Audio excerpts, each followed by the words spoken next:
Do you know, mine was even this thing, Gardner. I used to call Gardner Gardiner.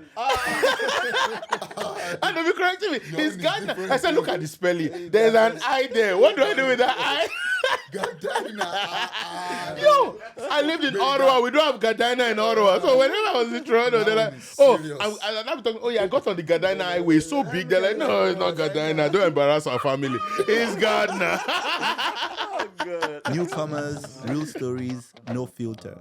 And zero survival guides. We're figuring it out as we go. I remain my humble self, TundeTASH. And I go by the name FemiShine, your favorite biker boy in the 6. And this is Now that we are here. here. Now let's get into it. Hi guys, welcome to another exciting episode of Now That We Are Here. I go by the name FemiShine, and of course I've got TundeTASH in the house. Today we'll be talking about an exciting topic, navigating corporate, the corporate world. Yeah. Corporate North America. Yeah. We've got some exciting career professionals in the house that will be providing their insights. I'll let them introduce themselves. On my right, I have... Hi, everyone. My name is Gabriel Odesanya. I go by MC Gabriel. For those who know me in the event space, I also have worked in the project and program management space. I have been a coach and overall great guy. So if you... Yeah, Gbenga is a great guy. A good guy is a good guy. I'm your guy. I'm your guy. Okay, and I go by the name Fikayo Aderoju, founder of Project Impacting Lives. We distribute care products to people facing homelessness in Canada. Started in 2019 with 20 of the care products, and to the glory of God, last year we distributed over 10,000 of the care products to people facing homelessness all across Canada now. Mm-hmm. I've also worked in the banking space, and I've also worked in the technology space as well. And I'm happy to be on the podcast. Thank you for having me. And you are AKA Prince of Toronto. Prime Minister. Look at the outfit. Prime Minister of Toronto. Olivia Chow has 24 hours to respond. I beg you, Olivia. Let me not call you by your first name. But Mayor Olivia, I respect you, man. I salute your work. Yeah, nice having you guys. And my name is Tunde, Tunde Omoto, aka TundeTASH. Really glad to be here. You know, all of us here, we've gone through corporate Canada, right? So it's all about, you know, we talk about code switching, navigating that space as a new immigrant, as a Nigerian particularly. So yeah, so Femi, let's deep dive into this. Let's see. The workplace culture. Did I just say culture? You're staying true to your roots. Staying true to your roots.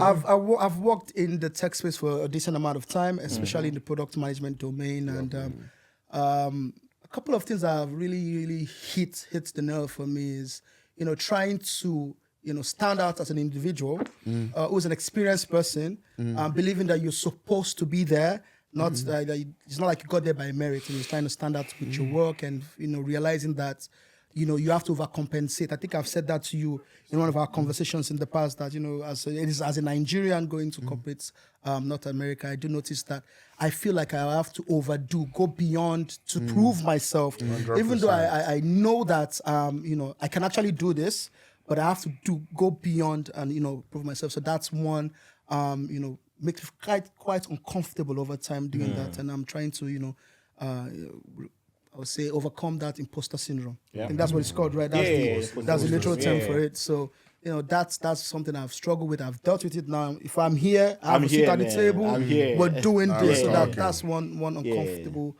truth that I wanted to share. But I'll pass it to you, Gbenga. Share something with us.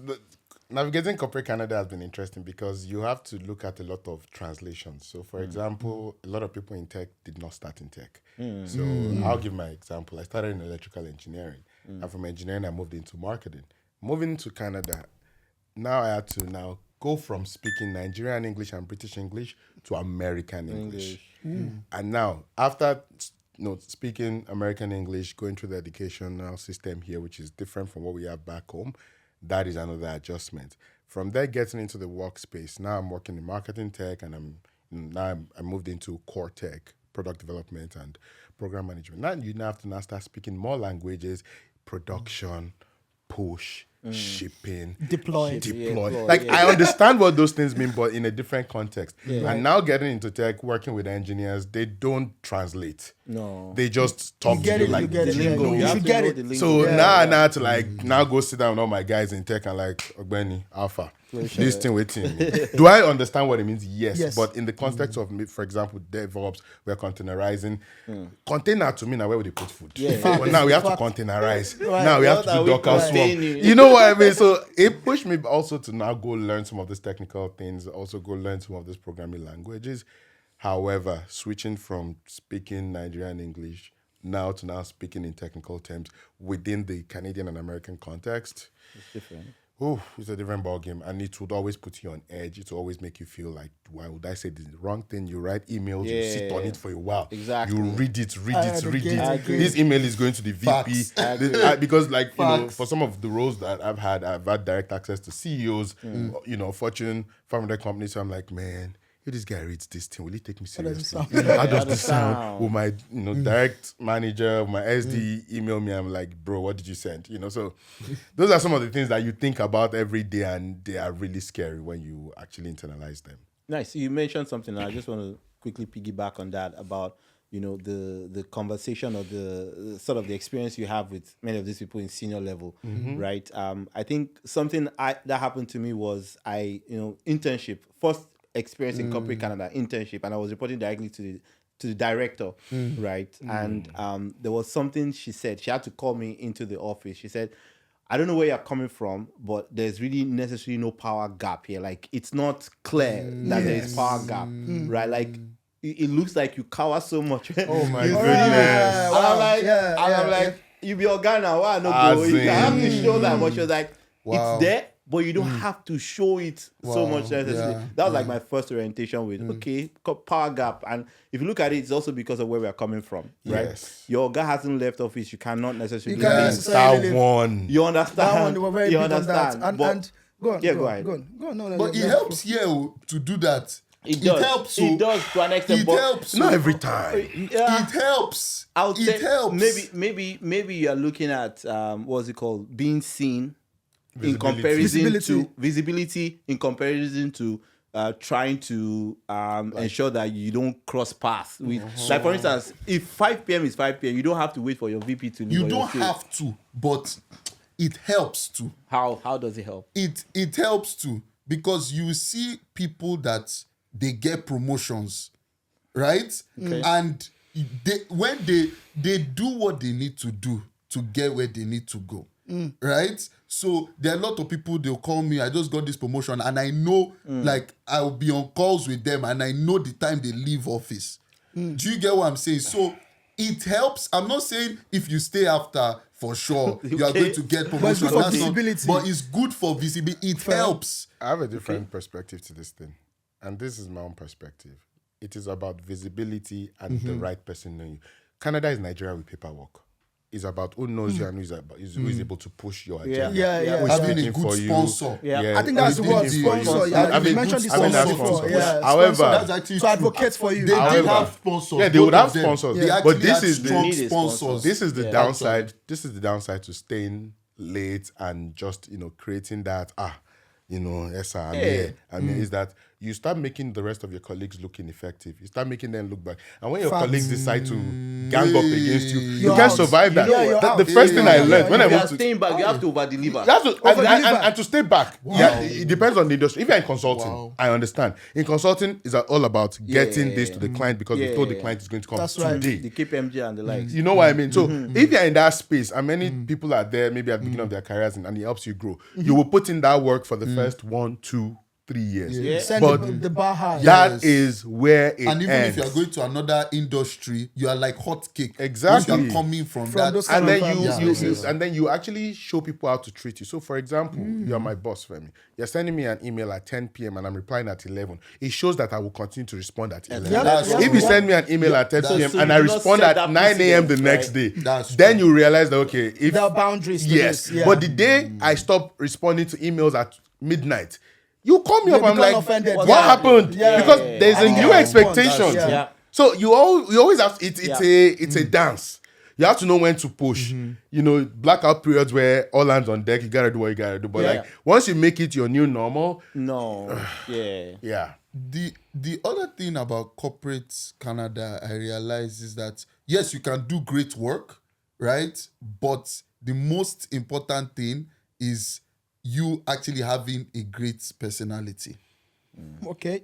Yeah. Let's dig into that a little bit. So unpack that.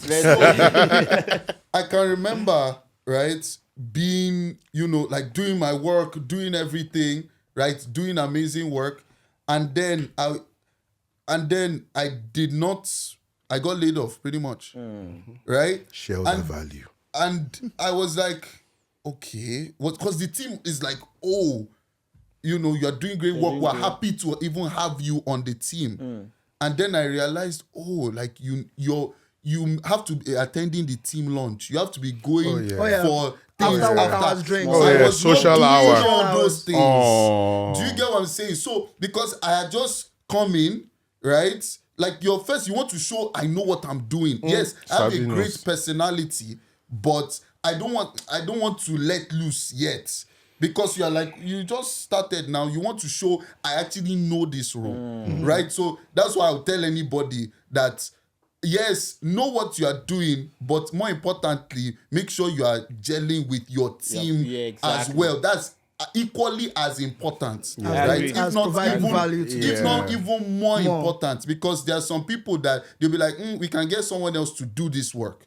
Right, but we like this person. Do you get what I'm saying? They will advocate for you. So they will advocate for you. The first place I ate salad. I'm not talking of coleslaw now. You know, normal salad. That is just away. Like not the one that have eggs, baked beans.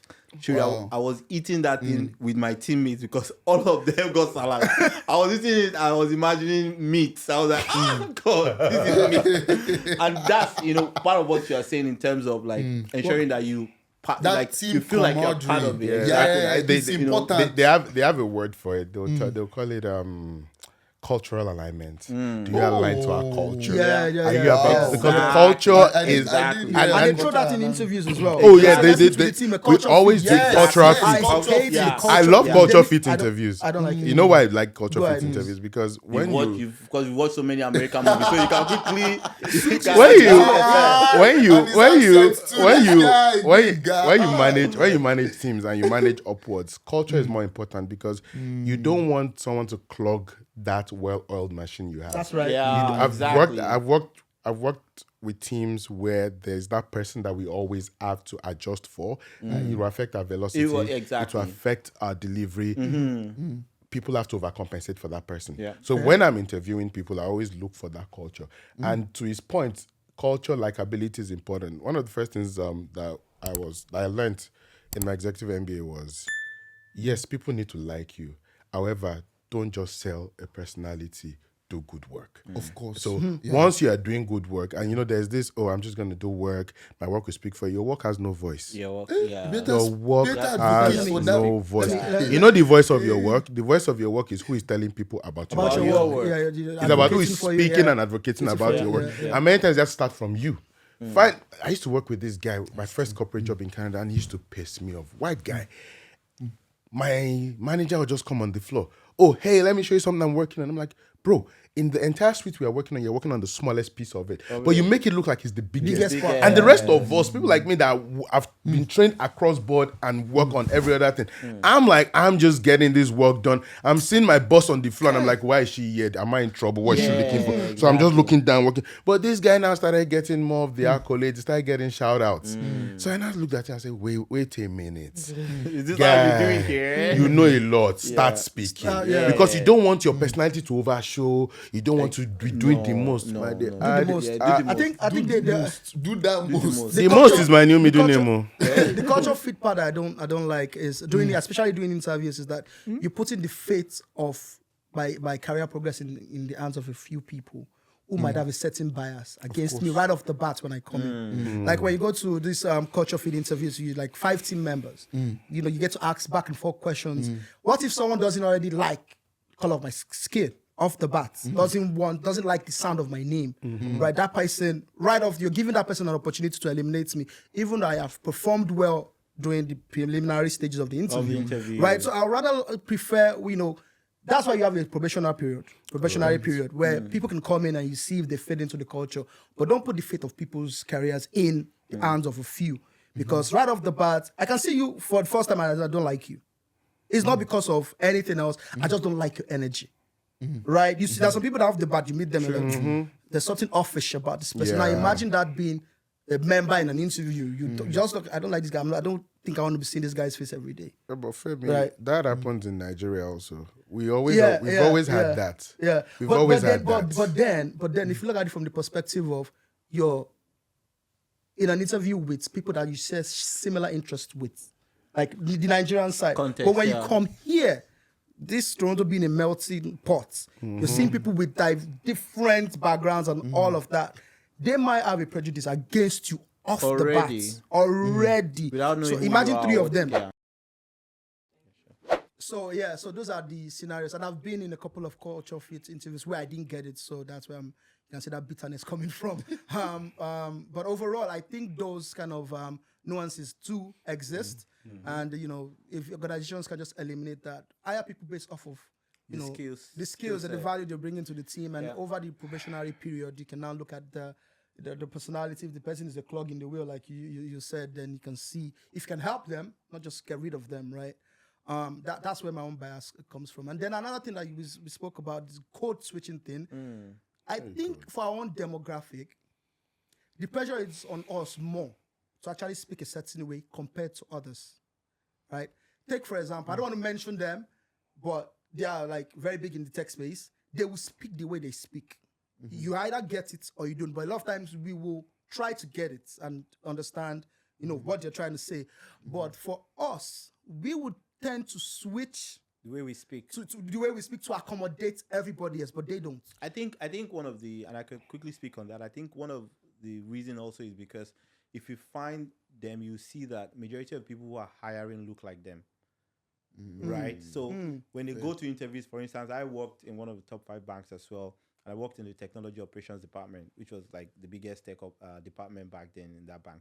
Majority of the senior managers, the hiring managers, they were all, they were mostly Asians, right? So if an Asian is sitting in front of an Asian, why would he need to switch? Fair, right? You fair understand? point. Yeah. So many of them wouldn't need to do that. But for us, the people that are interviewing us necessarily don't look like us. Fair. Right? It's only now gradually that we're seeing many of us in those spaces and positions. That's when you wouldn't necessarily need to switch, because the person sitting right in front of you is, speaks like you actually, right, or looks like you, or their name is similar to yours, right? So I think that might be one of the reasons why you necessarily won't see them switch or try to speak in a different way, right? And they're just themselves, right? But for us, we have to show that, at least so that they look at us beyond our skin.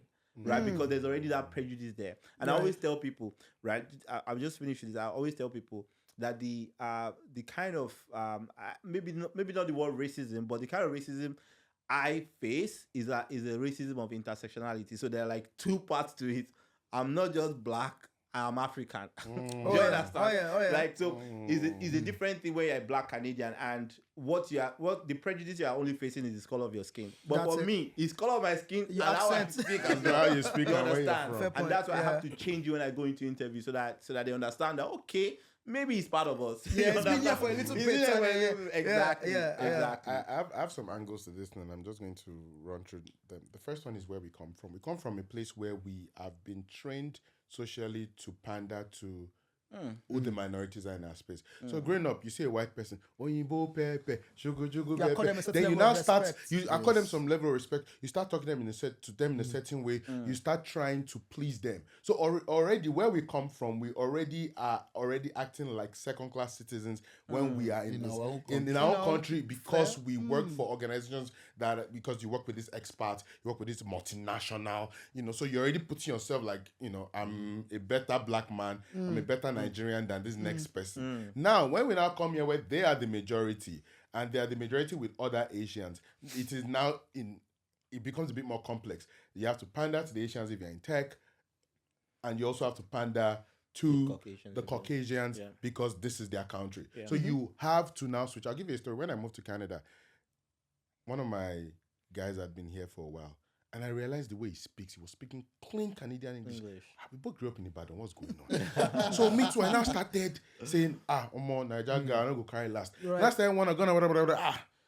So at some point, I'll be talking to white people and they can't hear me. And you know they are very polite. So like, pardon, can you come again? Can you come again? So as the conversation was going, I said, guy, Gbenga, you don't be stupid. And I said what I wanted to say with my Nigerian accent. Yeah. Oh, this is what you were saying. I said, guy, me that I was trying to pander to you see the way I'm now looking like I'm not articulate. And not being articulate is many times attached to maybe not being really smart.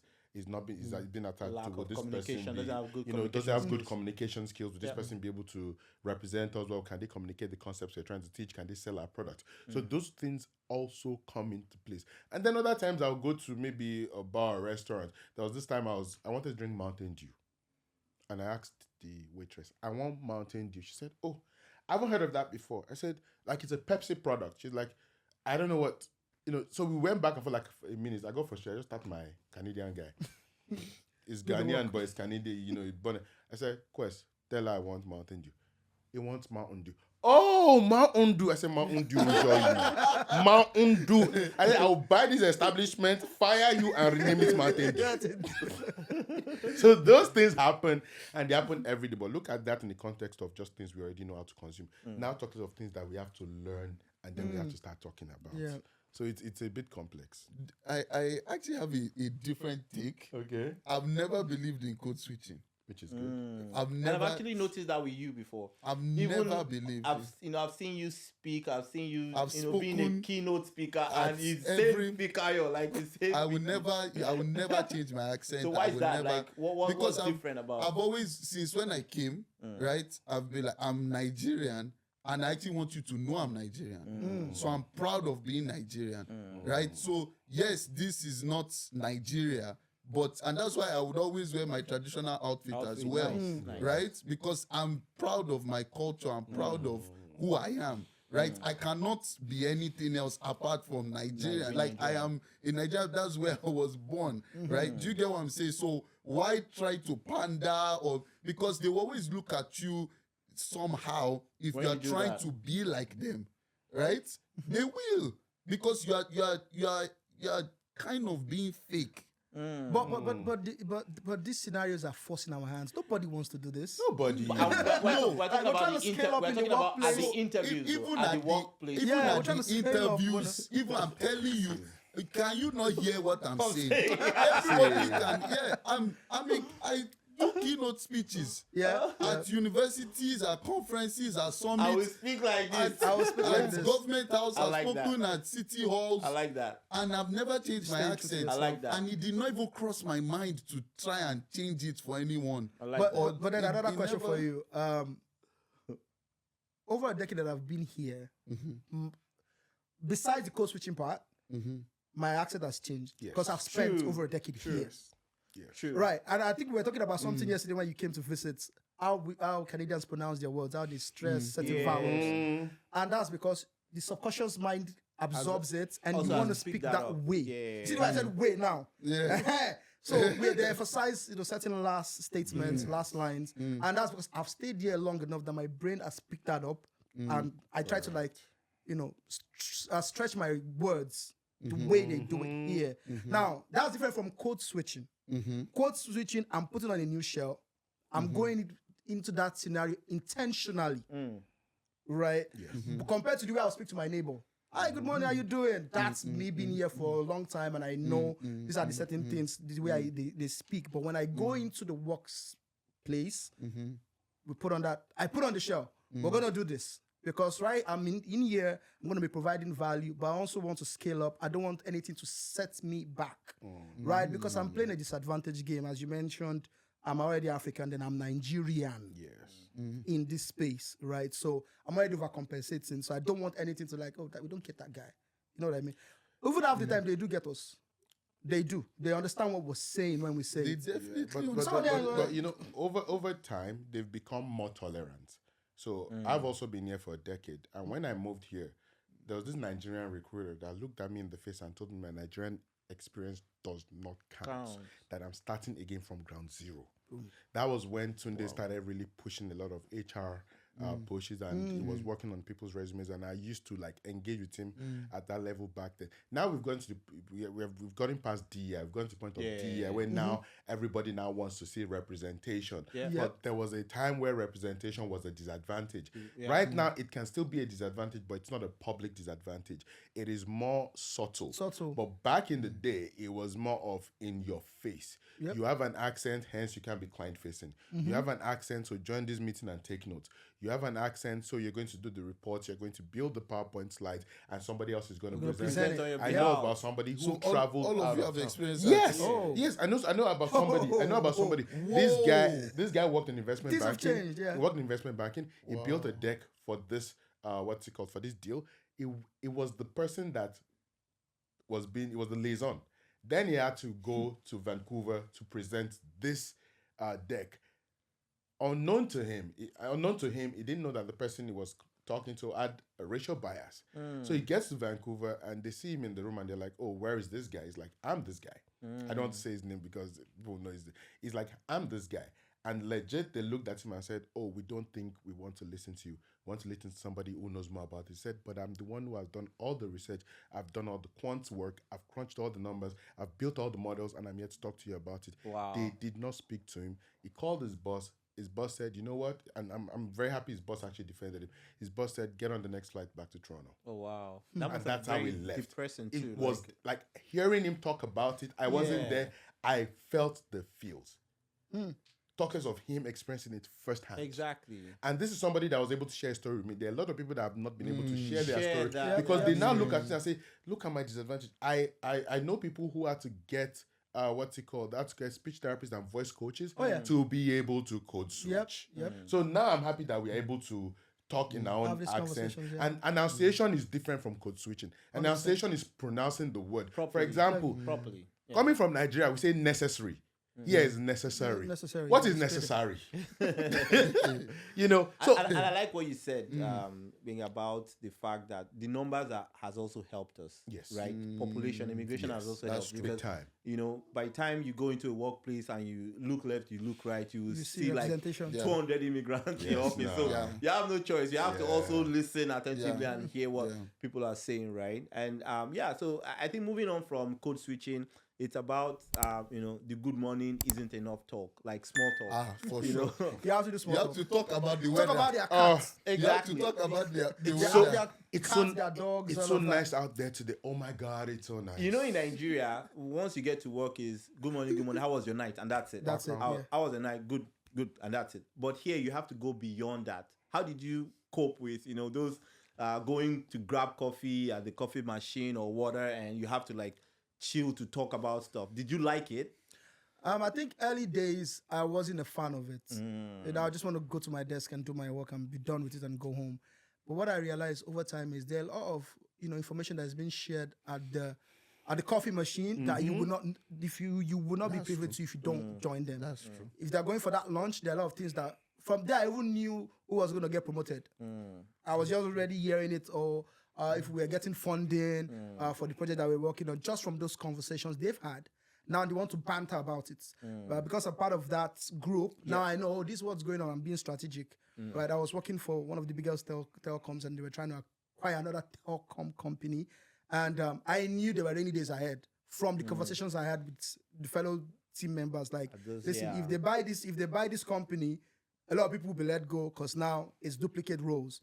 And I'm like, oh, it's time to jump ship. Right off the bat, those conversations were like, start applying. That was how I was able to get ahead of that curve. So there are benefits to it. Disadvantages if you're an which one is the introvert? Then you're going to struggle, right? Because you still want to do your work and keep to yourself.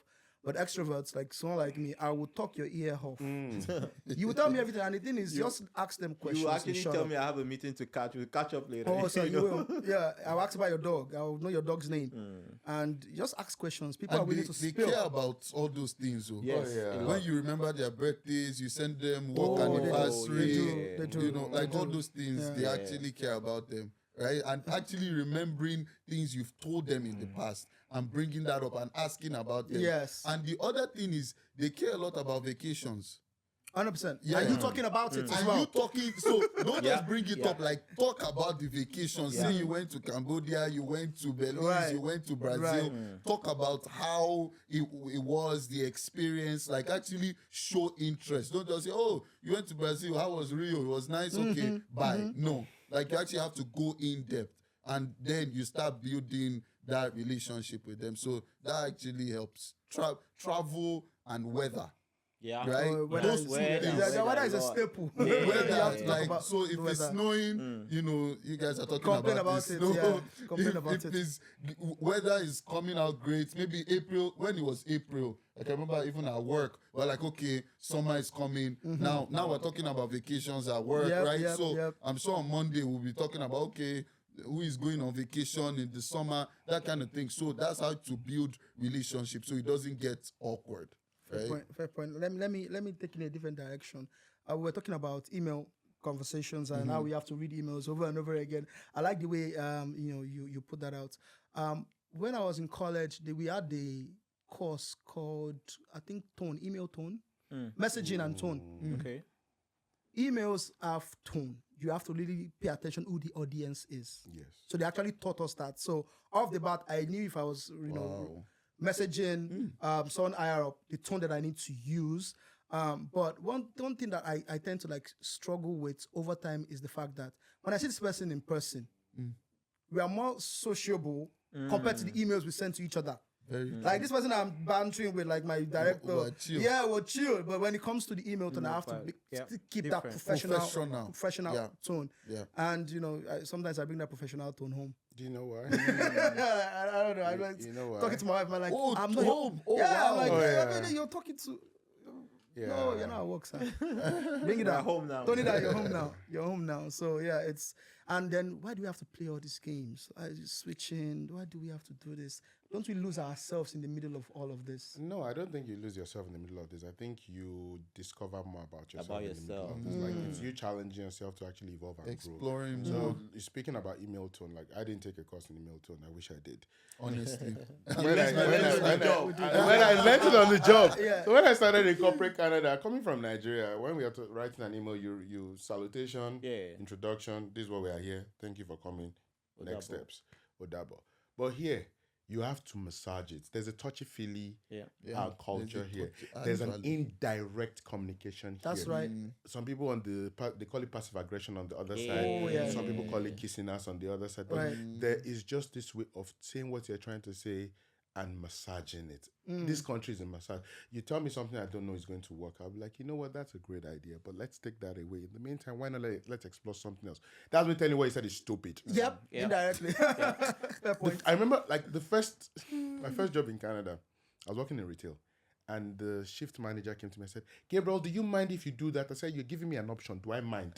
So now it's about he's like, so I was not there like, I'm not like, it's not even about you not being my boss. I'm not like, at this point, do I want to do it or I don't want to do it? So then I look and say, guy, he just started to do it. It's not, I didn't interpret what she said as do it. I just did it because I'm like, okay, they've mentioned it. Do it. Option, yeah. Then I now later that if they're asking you, do you mind if you can? They're telling you You're trying to to go do it. Yeah. Why? Because they don't want to be like the colonizers. Yeah. They don't want They to. don't want to say, They don't want to get into. we Yeah. said you should do this. They, they believe in personal space. They believe in autonomy. But that autonomy underlying, there's an underlying factor with it, and that underlying factor is like, I'm gonna tell you what to do. You're not going to argue. Those but I'll be nice. microaggressions. Yeah, I'll be all nice those- about it. yeah. The most important thing is, are you nice about it? How did you communicate it? What was your tone? You know what I mean? So learning that over email, and sometimes my managers will come into the room. I'm like, yeah, Gabriel, why not just tone it down a little? This is like a reference email. There's a template you can use. Me too, and I started like going online looking for templates to use to send emails. Then I started learning how to send those emails, and that's how I was able to overcome that. But coming from Nigeria, Ogade, where's my P? You said you're going to send it yesterday. You haven't sent it. It's already client is looking for it. Yeah. I will go do it. Yeah. So Yeah. But if we look at it from another great insight, I love the way you tone that. What about people who don't know these things? People coming in, like we. They should guys watch are this definitely I coming. will They say should watch they should watch this podcast. This podcast. Yeah, But the truth is, you will learn on the job. Oh, you will learn on the job, right? Because Yoruba will say something, if you don't learn at home, they will teach you outside. Outside. Basically. You go still learn. Right. So you definitely learn, right? And look at what Gbenga said about, how they will actually say, okay, this is the template, email sample, and all that. A lot of people have held professional jobs back home, and maybe they also have learned a little bit here and there. Yes. But definitely, I don't think you will have an issue as time goes on when you are on a job with communication and all that, because you will learn, right? You will learn. I've seen people who say, okay, they lost a job maybe because of an issue at work. You've learned. At the next job, you will not lose that job. Right? You know better, right? Exactly. Know Two better. things I would say is, in addition, you should get a work buddy.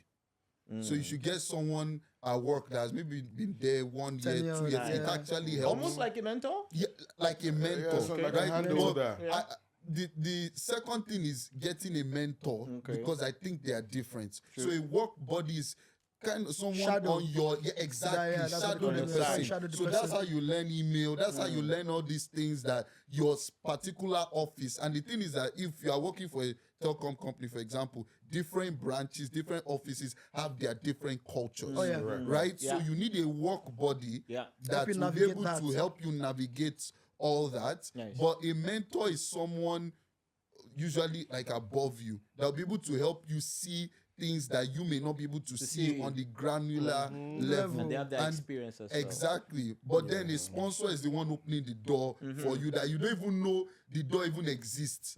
But Yeah. so a sponsor is so there are 3 levels: work buddy, mentor, and then sponsor. Sponsor, yeah. Funny how you talk about this body, because at my last place of work, actually there was like an official body they would assign to you when you come into the organization. Yeah. First day of first day I work, you assign you the so they will work assign you a body. body, and that person will sort of work with you, Yeah. orientation. Where can I get this thing? That's the person Yeah. you go with. Yeah. That way, it also reduces the burden on HR, right? So that Yes. person is like your go-to person. That hey, I need to get this thing. Where can I get? And that body will tell you, okay, this is where you can get this, how you can do it, and stuff like. But that's actually a good one. And that changed again because of the pandemic. So usually Everywhere pre-pandemic, we're all in the office. I could walk over to your desk and say, Yeah. hey. But now, though, in the pandemic where we're all working remotely, you feel like you're just by yourself. So having that work buddy or somebody you can be vulnerable with, because to be honest, as Nigerians, I don't want to show that I don't know these things, so they will not sack me. So rather than now playing, goody two shoes and now getting fired and making mistakes, that work buddy was a good way to 100%. Exactly. get into it and let that person validate you and say, you know what, you're doing well, you know what you're learning, you know what you're growing. So that has always been helpful. But if they don't assign that to you in your organization, find somebody on your level that you can talk to and just. Of course, you have to see if they will not snitch on you. You have to see their and then check their energy. Oh, big That's time. right. Yeah. So moving to something quite different, and I'm sure we must have had different experiences with this in terms of microaggressions and the glass ceiling. That most people don't talk about, right? Sometimes we realize that even when we do things right and we've done it perfectly, it looks like they've skipped us and given somebody else promotion. Yeah, Right? yeah. Like Gbenga touched on the other time about somebody was, sharing what they did, even though it was little, but it looked like they were the ones that were doing the most, right. right? And people like that would typically get the promotion before anybody else. 100%. Right? So has there been any experience like that for you where you felt like I actually deserved that, but I didn't get it? Oh yeah. And that is why I encourage you to move. That's what I was If going to say. if your organization is not giving you the opportunity to grow, I'm the CEO of my career. Nice. I'm the CEO I like of Gabriel Odeswanya and Sons. So I decide who my contractor is, aka employer, aka contract, aka client I work with. I always pre-qualify everybody. Once I see within the organization structure, for example, I'm a project manager. There are 2 program managers over me. I report to one of them. Other managers report to one of them. And above that person is a director of delivery. And there are not 2 directors of delivery. There's only one. There are not 3 program managers. There are only 2. If they don't move to other organizations, I will not become a program manager. Yeah. If my head of delivery does not leave and one of them does not go, That's a good I would not You're get not- it. you're not So scaling I'm up, not beginning yeah. to say, okay, there is no room to scale. And it's not For because the growth. organization is bad. It's a small organization, less than 200 people or even 400 people, but they are lean in their operations. I find somewhere else where there can be an associate director. I find somewhere else where I can go in as a delivery manager or senior delivery manager. So that way you just have to find the organization that can actually cater to where you are in your career. and then you move. If you start complaining about it, they'll look at you and say, like, this person is not grateful. This person is trying to, be rowdy, and unfortunately, they'll show you the door. Oh, that's a great tip. I didn't even look at it from that perspective. But sometimes, like, it's not like you catch that during interviews. Like, you don't catch that until you get into it. There are ways you can catch that during the interviews. There are websites, I'm trying to remember one of them, that will show you the organizational structure of the company. They won't tell you the names of the people in those spaces, but you're able to see the org structure. Well, and then when you... for very large companies. Though. Yes, and then when you get into the organization, the first thing I'm looking at is the org chart. When, like, for me in delivery, I must know the org chart, because I'm privy to it. That is how I know the chain of command. That is why I know who manages this engineer. That is how I know who gives this approval. So I'm not just looking at it for the approval. I'm looking at it for my own growth. And when I see there's the opportunities for growth, I lean into it. And when I see that, this is the worst case, they'll make you senior. And they'll add 20K or 15K to your salary. By the time I want 60K more, I have to find a new job. Yeah. That's pretty interesting. I didn't see it from that perspective. I think another way to catch it is during the interview. You ask the most tenured person, how long have you been here? And in the last 5 years, how often have you been promoted? That will give you an insight. It may even allow the person interview you to self-reflect, like, what am I doing here? They've not promoted me.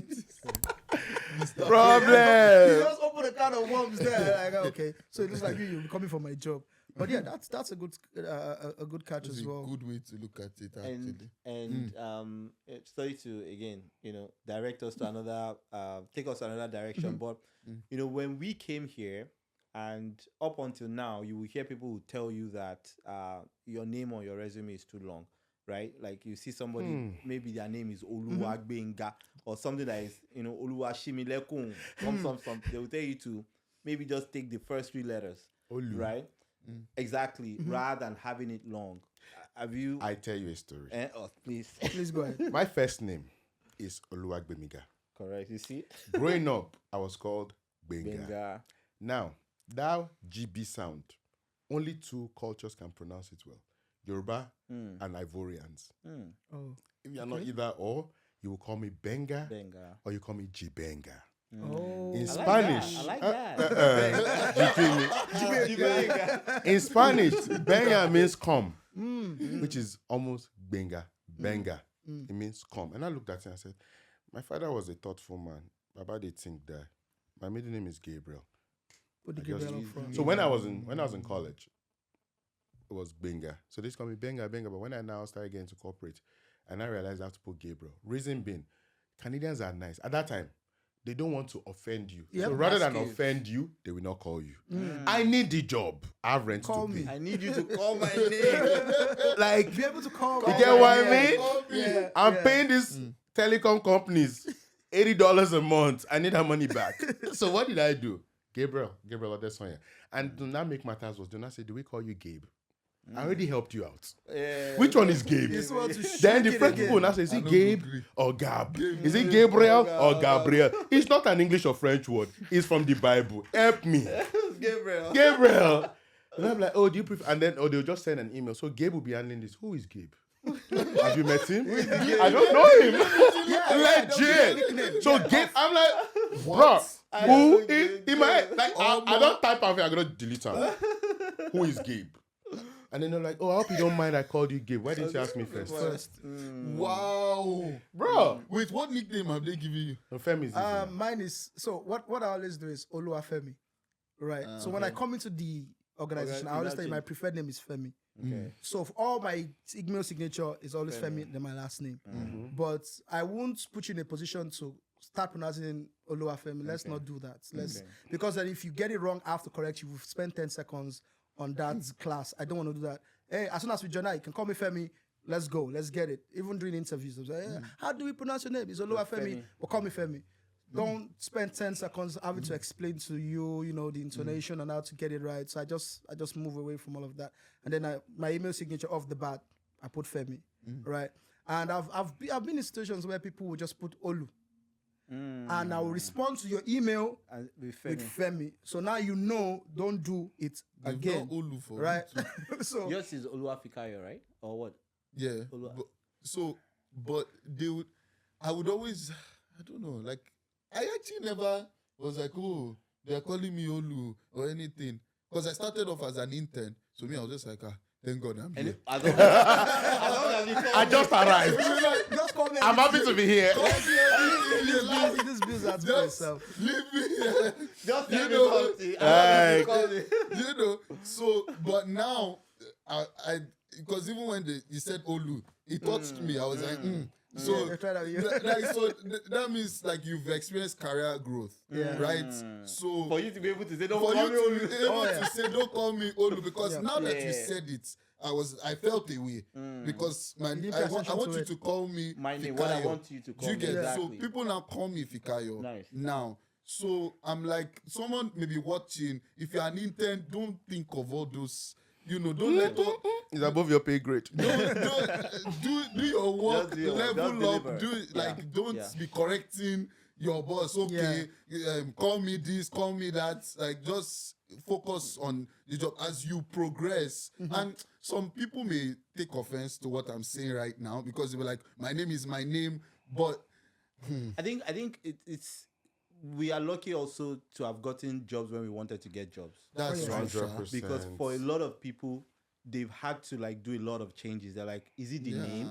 Right? They've had to even adopt middle names, Oh, yeah. English names that That's they don't have on their passport. Oh yeah. Right? Wow. Exactly. Oh So- yeah. I've seen that. So also be grateful that we got Honestly. the job what we wanted and we stuck by the name we're called from home. Right? For me, it was just Tunde. Right? I've always been Tunde, right? So I didn't have to say I was removing Baba from the Tunde, right? So, but something I noticed is this. Now I'm now doing my masters, as you know, at York University, and people call me Tunde, but I started to realize in class that they say, "Guess what? I like Baba Tunde." And I'm like, but I took out Baba also just like to be easy for you guys. Yeah. And they're like, oh no, I really like the Baba Tunde. I was like, okay, that's strange, that's different. And I guess also it's because of the level one has gotten to. 100%. Right. Yeah, So I 'cause think that's as you mentioned that, I think in my Yeah. early days I won't correct it. Yeah. But now it's not like I'm going to correct it in an aggressive way. Yeah. The email I'm responding back will not put regards. Yes, Olu. yes. It will now put regards. But when you first start, Call me call anything. Call me But anything. that's the hustler's mentality. Yeah. And we are shrinking ourselves, but we have to survive. You know what I mean? We have to. It's a game we have to play. Shape shifting is the name of the game. There's this organization I got into, and HR actually practiced the pronunciation of Gbenga. Oh, wow. So they were ready to call me Gbenga on my first day. So they'd ask me, oh, what's your preferred name? I'm like, Gabriel. And one of the HR managers was like, oh, you know how much work we had put to pronounce your name the right. And I felt so touched. And I'm like, you know what? Go for it. You could call me either or. You know what I mean? But when I'm talking to clients, because it's a client-facing role, Gabriel. Nice. I won't tell the client to call me Gbenga. I think that would be me demanding too much from them. But then on the flip side, Russians, you call them Blaszczykowski. You will pronounce that And you get it on name. the first try. However, their names are written in English syllables. Our names are not written in English syllables. Yeah. So that unfortunately works against us. So context is always very important. Yeah. Context. Some of us That's a also good find catch. it very offensive. Like, I feel like perhaps maybe they are also not trying enough. There's that too. Like, I have a friend, his name is Tolu Lokpe. In his first class in Canada, when the teacher was calling names for attendance, he said Baba Lupe. Can you tell me how Baba Lupe and Tolu Lokpe, how are they very similar? Like, do you understand? Like, I feel like there should be that effort. Like, okay, this is like you. I don't want to say you own the alphabet, but you are very familiar with the alphabet. Tolu, like Tolu, like And then you Baba switched. Lupe. You understand? Right, So I get you, but at the same time, I feel like there should be an effort to it. Yeah, I had a professor that didn't try. When he used to teach us project cost accounting management, and when he's calling the attendance in class, I know the person before me. So he will call the person before me, that person will answer. When it's my name, he would look up. Legit, he would look up to find me. And when he sees me, then he marks the attendance. And initially I was like, is this a joke or something? That's not nice. microaggression. No, that's not micro. That's mass. No!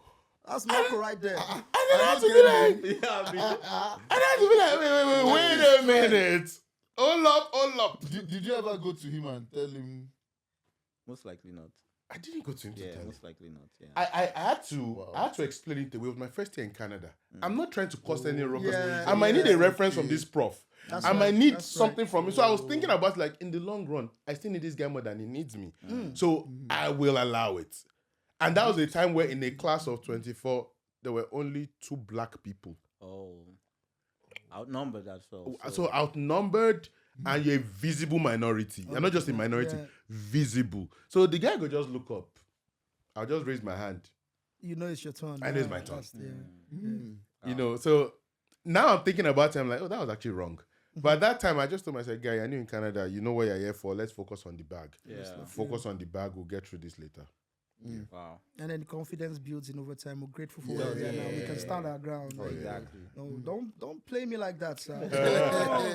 Don't. Yeah. But now he calls me Gabriel. So Even in meetings, if you come out and I'm trying to talk and you talk over me, I will tell you to Yeah. stop. So I will hold pause on. you. Yeah. Let me finish. Can you let me finish, please? Yeah. I will tell you there and then because you trying to talk over me is like it's regarding my existence there. So that overall affects me in more ways than one beyond the conversation. So when you do that, I say, okay, thanks for your points, thanks for what you shared, but I was trying to, you must hear me.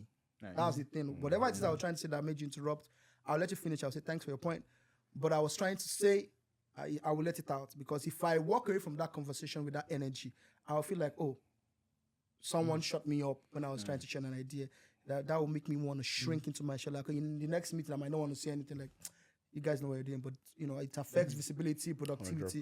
So if you shut me down, I'll let you finish and I'll say, thanks for sharing your point, and then still share what I wanted to say, finish it, whether you agree, you don't agree, don't shrink yourself, because when you do that and they have that mental image of you, they'll continue to do so.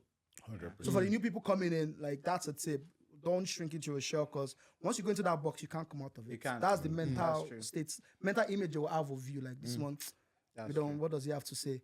You know, especially when you're working in a collaborative team, it's either you're a leader, you're not. Let your voice be heard. Don't let anybody put you. So what survival tips can we all just go around table and give some survival tips for people who are venturing into the North American workspace, how they can excel, get their foot in the door, and be able to integrate into the workspace. Okay, you go. Gbenga, I'll let you go. You have to be patient. You've come in with everybody thinks, they used to pray that prayer when I was growing up. When the mates are sitting, you'll be standing. When they are standing, you'll be outstanding. When they are standing, you'll be excelling. Baba may scratch that. I'm saying this because you have to be patient. Rome was not built in a day. There's a journey and process. You have to focus on doing more of the foundational work, networking. You have to focus on adapting. You have to focus on learning how to put yourself out there. You have to start learning how to code switch and speak the language they understand. Because the beauty about effective communication is you have to hear what I'm saying and you must be able to regurgitate it back to me. Right. So rather than me saying that this is what I am, this is who I am, I have to realize how do I now sell that to you? And again, you have to continue networking. Networking is a means to an end. It's not an end. So don't think because you have networked. I've met Femi now. Femi will remember me. Femi might treat me like a stranger the next time he sees me. So you have to just understand that this is part of the process. And when you start seeing that, that person that got in and then they had an opportunity and they took off, don't go and be telling God, am I a potato? God, what's going on? No. Everybody's journey is different. They might just have that opportunity. They might have done some things that you haven't done that give them that advantage. Also, you have to learn what your competitive advantage is and capitalize on it. T for thanks. Thanks for coming. Okay. Welcome to my TED Talk. I can go next. So I would say have a TADA list, right? And what a TADA list is all the work you do, all your personal achievements, all the time they give you a shout out, all the time you worked on this project, you spoke on this, or everything you've done great at the company and all the work you've done, make sure you have that in a document, right? Because you will need it for your interviews, right? Because a lot of times you are preparing for interviews or they're asking you, what have you done in the past quarter? You can't remember. You were just working every single day. So you need that a lot. Because when I was doing my internship, I really wished I had that document. So when I was going for a full-time role, right? And applying for even other roles in my career. Even now, right? I wish I had that so I can say, oh, years ago, this is what I did in my internship. That's the first thing. And to build up on Gbenga's point, in addition to networking, make sure you build relationships, right? So, yes, you can network in a way of, okay, I know Tunde, I know Femi, I know Gbenga, right? But go for the coffee chats, right? And in addition to going for those coffee chats, remember their birthdays. In addition to remembering their birthdays, remember their cat's name. In addition to remembering their cat's name, remember their work anniversary. Ask them about their travel. Do a random check-in. They ask you to read a book. Okay, tell them I read the book. Here's what I learned. Okay, have a quarterly check-in with them, especially top executives. Yeah. Right? Even within the organization, if it's like a huge organization, whether telecom or banking or tech, right? You have your boss's boss. A huge cheat code is that if your boss's boss likes you, you are untouchable in that company. Fair point. Right? So there are times at a bank I used to work at, my boss's boss, right? We were like really cool. So my supervisor, my boss, this guy just leaving, don't, there are some things you can't really, right? So and the thing is, a lot of times, even as Nigerians and as Africans, we don't want to go to that level of executive because it's also risky. Yeah. If you mess up, you've almost lost your job. That's it. But if you do well, you've also done really well. So it's a balance, right? So those are the two things. Wow. Let me add to what you just said. That makes a lot of sense. When you mentioned documenting all the things you've done great, or all those commendations that you've gotten, document is really, really good in the sense that when you go for your performance review, exactly. all those days where they said, "Great job, Femi." Yes. I'm documenting that too. Yeah. Because when I go into that performance review to fight for my bonus, I don't want to hear stories that touch. Because I will read an epistle of everything from January to February. In the month of November, we deployed 0 bugs. In the month of we deployed and we got the sign off from stakeholders with no pushback and all of that. So and you said thank you. You said great job. So when you document all of that. That's true. Yeah. Like a deer in the headlights, like, okay, all right, this guy has his points. If they were planning to give you, maybe reduce your bonus, like, no, we can't do this because it documented everything. So that's that. I just wanted to add to that, but great catch. I like what you said. And then I always take it to another level. I share it on LinkedIn. So I share it so that competitors can see it and other people I want to work for can see it. So I'm already building my story in the organization and outside the organization. I understand some things are confidential and you can't share certain details, but I can share what every other person understands about what I did without saying what I did. So I just launched this new TikTok shop, or I just launched this new project. We are the first organization to do it in North America. It's a privilege to have worked alongside TikTok and Salesforce and this person to be able to bring this project up. Big shout out to the sponsor. You put their name. Big shout out to my teammates. You put their name. Boom. You've bought goodwill with your sponsor. You've bought goodwill with those people. And other people who are trying to build that were like, oh, this guy did it. Let's go pick his. Like, there are people in my LinkedIn DMs that will be like, oh, we see you've worked in the skincare industry. We're building a skincare industry in Asia. Can you get on a call for an hour for sometimes so dollars? And I'm like, what are we talking about? Let me see the questions. Let me run it through HR. Or I know what I can talk about. I know what I cannot talk about. So that way, I am growing my influence within what I'm doing and becoming a thought leader. That's the word. It's important for newcomers, folks that are building their career to actually take what Gbenga just said seriously. And I think that's one thing I didn't do when I was working. When I was in corporate Canada, when I was flying high and doing many of these things, it was back end. Most people didn't know what I was doing. And one main reason also because I had some of my bosses following me on LinkedIn. So I didn't want it to also look like, I was just shooting. Exactly. And just you don't want to outshine the master. Maybe, I'm not sure, but I just didn't do it back then because they were, they were part of people that were following. It was more of when I actually, so if I leave an organization, that's when I start to talk much about what I've done in that place, right? But from what Gbenga said here, and I've seen a lot of people do it and they've done it well, and it really helped them. Toby Oluwole is one of them. Oh, my you bro. know, Toby flies so Toby, high. my guy. I hosted his wedding. So Toby did very well when he was in what was it? Shopify. Shopify. That's true. I'd known Toby from before Shopify. Do you understand? Wow. The first three when they did 3 skills, I was part of the first cohort. 3 skills. I remember 3 skills very I well. was as part well. of the first cohort. You know, I was in Bank of Montreal. I was in all these places, but I would You just, put it out it's there. when I get a promotion, that's when I go online and talk about I it. talk about I it, was yeah. doing more of it on Twitter, and it was because I wasn't visible to them at work. And you understand, I didn't want to be like, you know, social media visible to them at work. Right? And that's the mistake some of us make, right? So if you have something you want to share, something you've built at work, see, if your CEO is following you, share it online. You'll be very surprised at the accolades that will come after that, right? So thank you, Gbenga, for sharing One that. major thing that I did, at Gbenga, big shout out to you, because I actually did that with the telecoms company that I was working. So they launched a credit card. So my team worked on the value prop for it. But when we launched the article, because it was in the papers, right? The article itself, I took it, I referenced it that myself and my team. Then I tagged my team members on LinkedIn. Nice. Those ones to accept because you can tag people. Those ones too, I reposted them like, yes, we're balling. We're balling, yeah. We're not gonna hide. We're not in the background anymore. We've paid our dues, exactly. right? Paid your dues, right? So, yeah. For new people, it is very scary because, like you, I also did not share a lot of my accolades at the beginning of my career in Canada because I did not want that visibility. I didn't want anybody looking through my work. I just felt that it would be too much attention on me. On yourself. And we're talking about this outside where sometimes you want to slow down your own progress because you don't know if you can handle it yet. Because you're like, okay, I'm getting these things, like this thing that I feel like I do. For example, I host events. And there are events I will host, and the way people will come to me after, I'll just be like, I was having a good time. I didn't realize I was blowing your mind. So when I started, I wasn't actually promoting it. I will do weddings, I will do birthdays, I will do conferences, and I'll keep it on my phone. I didn't even know you used to. You know, Exactly. A lot of people like, didn't know until the pandemic. That pandemic layoff, it really rearranged everything. I now had to tell myself, say, Gbenga shift.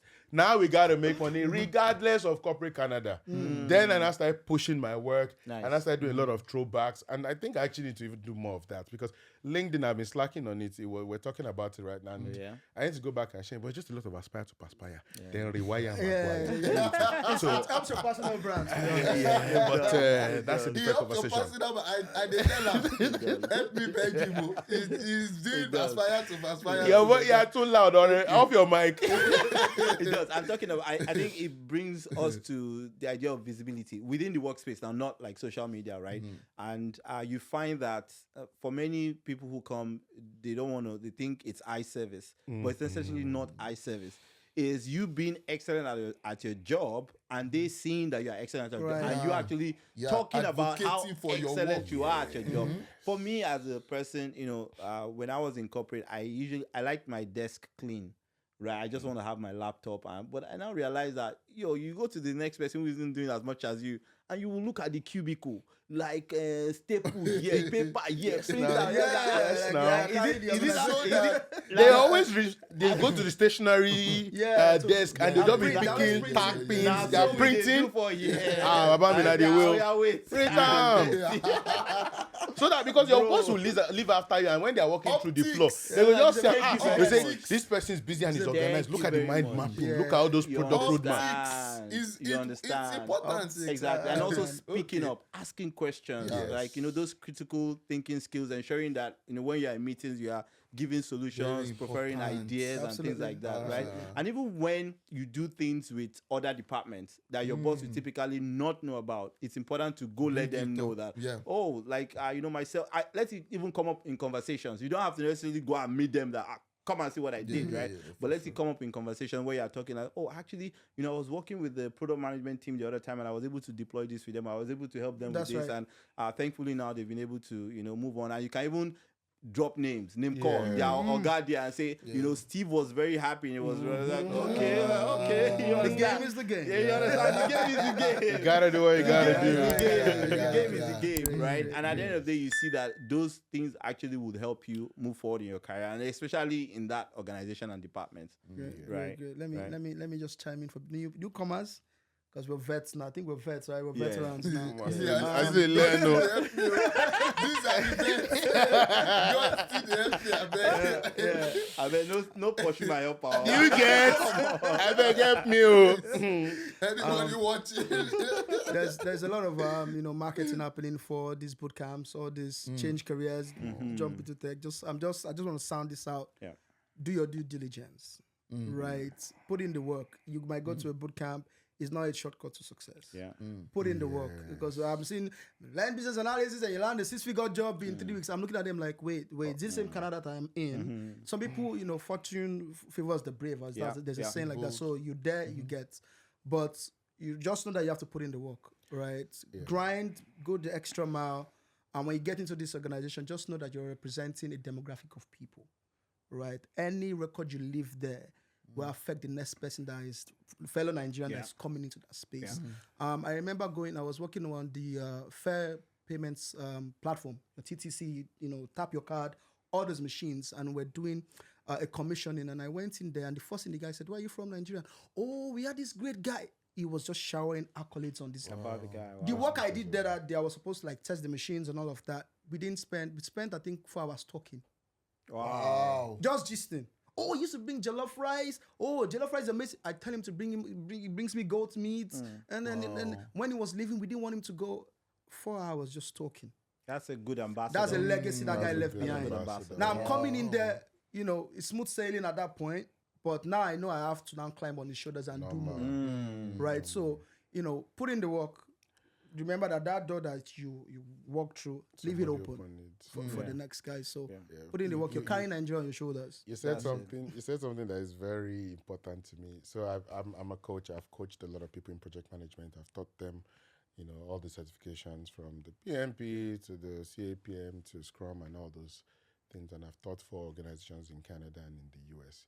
Something I've seen with a lot of newcomers is they want a shortcut to the money. They want a shortcut to the money. Of course, I know there are boot camps that are caps that will just sell you a dream just because they don't take your money. However, a lot of people that fall for that scam are people who are also selfish and are looking for shortcuts. You cannot go and write the PMP and tell me you're a project manager. It's not just by writing the PMP. You can't just go and write CISSP, lie on your resume about your experience, and now that you have it. Many times when you have these certifications or you've gone through these learning processes, what corporate Canada or corporate North America is expecting from you is that because you have experience, these new methodologies you have learned help you actually translate that experience into actionable values and providing solutions for us. But some people only have book knowledge. And when they have only book knowledge, they get fired like this. Like this. Like, that's why I remember I've been saying be patient, because you don't want to go in and come back. It will mess with you. Yeah. Boom. Big time. Your confidence. It will mess with Yeah. you. Yeah. You think you are you are at rock bottom. My dear, there's ignorance rock under it. You will go there. Igneous rock. Igneous rock. There's the earth crust. There's the earth crust under it, and it is accessible. So rather than you just jump in, don't worry, we are geography students. Rather than you just jumping on this certification, or they'll tell you they'll land you a job in 3 months or 6-figure this and that. Tell yourself, I'm going into this thing to learn this thing and looking for places to practice, or to your point, go on coffee chat with people in that space. Tell them this is what I know. What is the new industry standard? This is what I know. Is it outdated? This is what I know. What do I add on it? So that way, when you are doing those programs, you are actually gaining experience. So you can use that in interviews, so you can use that on your resume.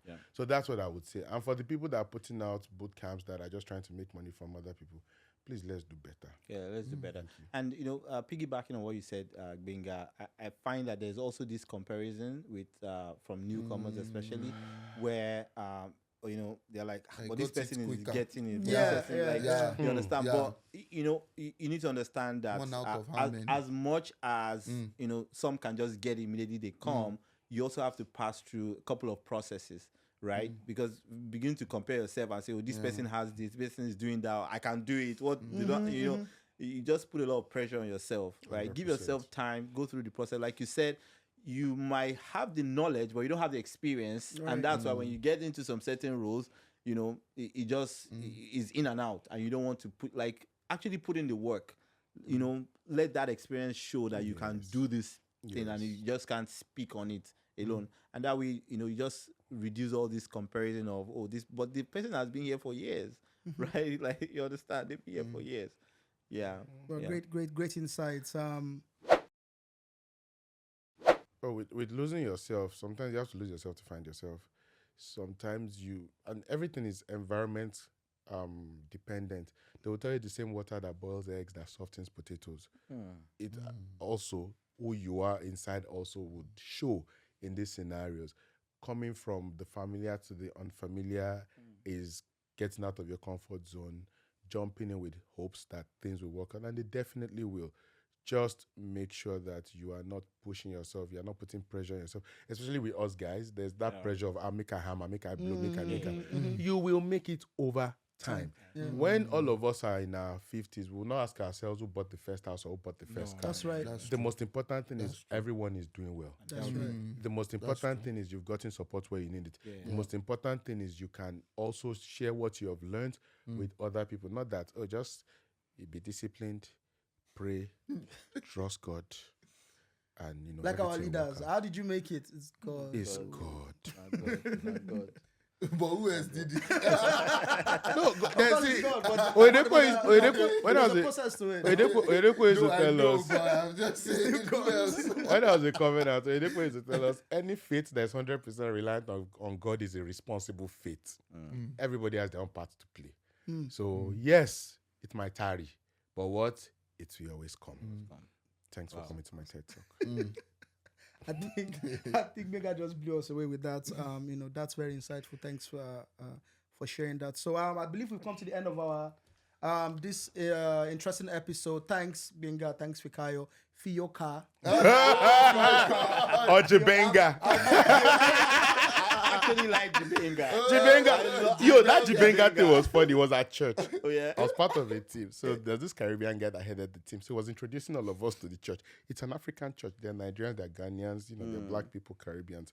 And he was like, so Gbenga is on the team. And the whole church started laughing. And then he was like, oh, sorry, brother Gbenga. And I did correct him. Let it flow. I mean, why not? All right, thanks everyone for the great. I enjoyed the takes. I think I learned a couple of new things myself.